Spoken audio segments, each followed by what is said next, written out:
notre invité politique ce matin, c'est Agnès Pannier-Runacher. Bonjour. Bonjour. Stéphane Vernet. Alors, le budget donc 2020 qui sera présenté en Conseil des ministres vendredi, c'est toujours un casse-tête, le contexte est particulier. Quelles seront les grandes surprises, notamment comment les choses vont se passer avec des prévisions de croissance qui sont plutôt faibles pour l'année prochaine? On est toujours à 1,3%, c'est ça? On est à 1,3% effectivement. Contre 1,4% cette année. Exactement. Donc ça baisse un peu. Mais on est tout à fait dans la trajectoire que l'on s'était donnée il y a 6 mois. Donc de ce point de vue-là, il n'y a pas de remise en question de notre budget.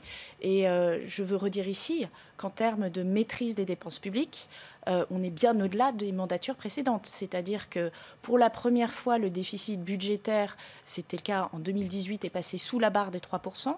Vous savez qu'en 2019, nous avons absorbé le crédit d'impôt sur le CICE et que c'est pour ça qu'on va franchir très légèrement les 3%. Qui pesait pour 20 milliards. Voilà, qui pesait pour 20 milliards parce qu'on a un système qui est différent où on paye en fait sur une seule année 2 ans de mesures, mais on repasse l'année prochaine très largement en dessous des 3%. À 2,2%. Exactement, et on n'a jamais vu un déficit budgétaire aussi bas depuis 15 ans. Donc il faut aussi le dire en termes de maîtrise des dépenses publiques. Et alors, de l'autre côté, un budget qui baisse l'impôt, qui le baisse massivement, non seulement la 3e tranche de la taxe d'habitation, donc pour 80% des Français, plus de taxes d'habitation, c'est 10 milliards d'euros pour eux, plus les 5 milliards de baisse de l'impôt sur le revenu des personnes physiques. Alors l'atteinte des grands équilibres passe aussi par la suppression d'un certain nombre de postes qui sont annoncés, notamment dans le ministère qui vous concerne. On parle de 363 postes.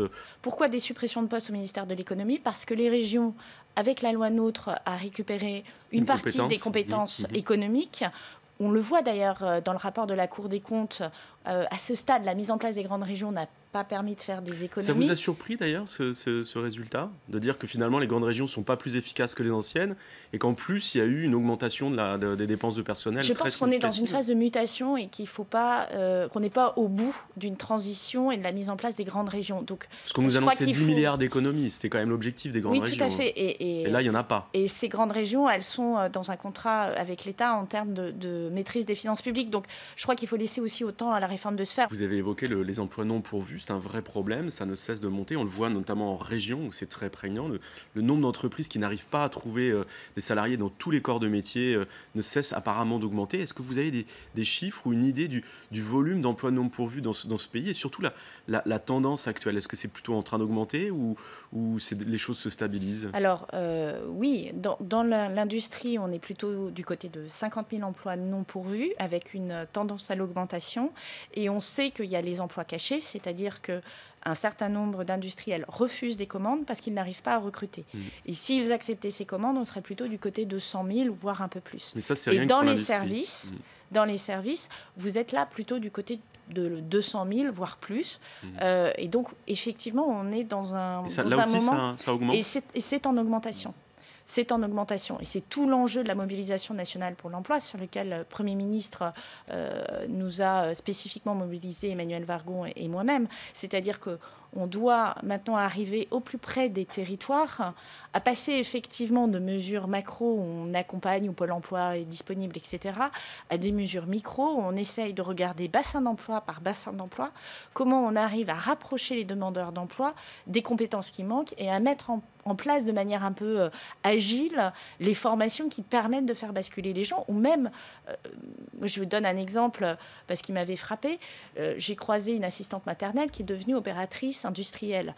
Mais une assistante maternelle, mécaniquement, elle va plutôt chercher un emploi d'assistante maternelle. Ça ne lui passera pas par la tête de se dire « je vais me présenter comme candidate dans une industrie ». Or, en fait, elle a toutes les compétences modulo 2-3 mois de formation. Et c'est ces changements-là de trajectoire qu'on doit accompagner, mais c'est également de faire connaître les métiers parce qu'il faut qu'il y ait de l'appétence pour les métiers. Si l'assistante maternelle veut travailler avec des enfants et qu'elle vous dit « non, vraiment, l'industrie, ça ne me parle pas », ça va être difficile.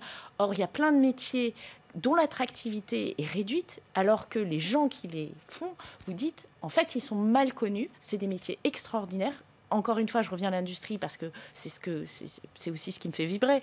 Les métiers industriels, c'est des métiers technologiques et je ne connais pas de personne qui ait fait ces changements de secteur qui s'en plaignent aujourd'hui. C'est des métiers bien payés, durables et dans lesquels les conditions de travail sont tout à fait intéressante. Merci beaucoup Agnès Pannier-Runacher, merci d'avoir été avec nous ce matin. Merci Stéphane Vernet. Demain à votre place Agnès Pannier-Runacher, votre collègue du gouvernement Jacqueline Gourault, ministre de la Cohésion des territoires et des relations avec les collectivités territoriales.